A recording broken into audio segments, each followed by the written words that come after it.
From stories like this, and from the imagery on TV, cop shows, and movies, you might not realize that most police officers in America serve their entire careers without ever using their firearms in any way. Most police officers never kill anyone. Most police officers never shoot at anyone. And most police officers are never shot at. They never see or hear gunfire in the line of duty in their entire careers. That is the norm. Now, I would like to tell you exactly how many police officers do fire their guns in a typical year. I'd like to tell you exactly how many people they kill, but I can't because we don't count the bodies. In 21st century America, which keeps precise statistics on virtually everything we do as a society and as individuals, we have no idea how many people are killed by police, and we have never known. It is one of the basic law enforcement facts we need in order to evaluate how police use and abuse their power of deadly force. With the limited statistics picture we have, all indications are and have always been that most killings by police are justified, but it is very clear that not all of them are.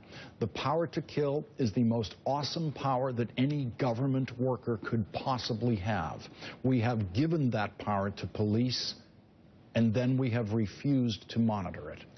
Joining me now, the congressman who wants to know how police are using their awesome power to use deadly force, Congressman Steve Cohen from Tennessee. Thank you very much for joining us tonight, Congressman Cohen, and thank you very much for this bill you're introducing to try to get this data. This is data that I personally have been trying to get for 30 years since I first started writing about this subject. Tell us what your bill would obtain.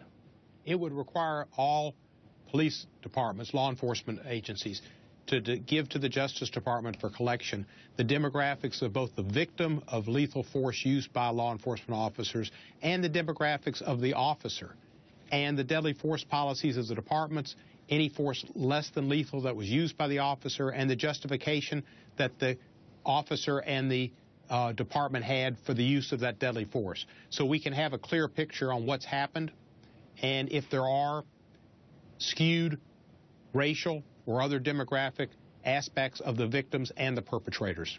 You know, as I said, I've been trying to get at this number for just about 30 years, a little more than that. I wrote a book back then called Deadly Force, and I had to do my own criminology, my own kind of social studies to find out what this number is. And the way we were doing it then, the few of us who were trying to get it, is literally just press clips, literally just stories in newspapers. And this is pre-internet, so it was a very primitive method of trying to get it. And the number we were zeroing in on back then was about 600 a year.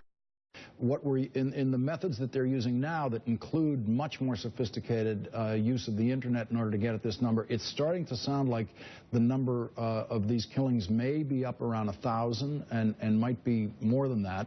The number of police killed has always been much, much less than that. As you know, it's less than 100 now. It's gone down a lot over the years.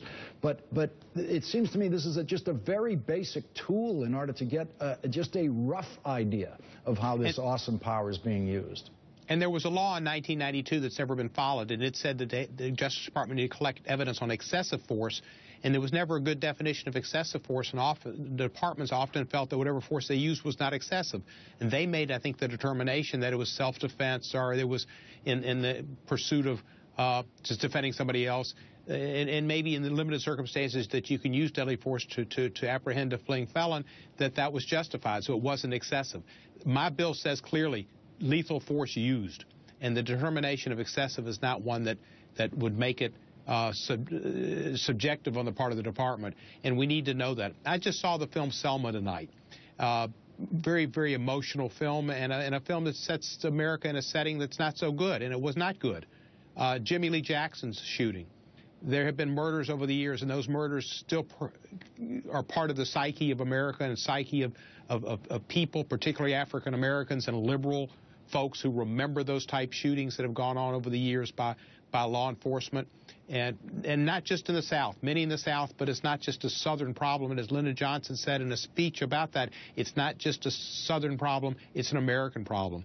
And the excessive use of force is an American problem. Congressman Cohen, we have the image of that building behind you, the Capitol, tonight, where, as you know, many congressmen over the years have been outraged for many different reasons about things that IRS agents do, involving killings by IRS agents. And here, this most awesome power that any government worker can have, the use of deadly force, and it's very hard to find members of Congress who actually care about the use of that power.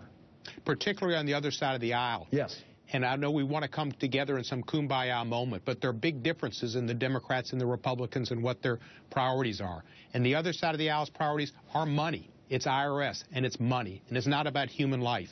And human life, whether it's funding the NIH and finding cures and treatments for disease, or whether it's getting figures and putting limitations on the use of deadly force by departments or individuals who use it excessively, are the most important thing government can do, because the difference between life and death is the most important thing in our existence, in our life, and as government officials, not how much money we have and if we can keep that money for ourselves. Congressman Cohen, quickly before we go, the reason why no one's introduced a bill like this is because they fear the politics of it, and including Democrats. They fear anything that in any way might antagonize police, as we've seen here in New York City, Mayor de Blasio having problems like that.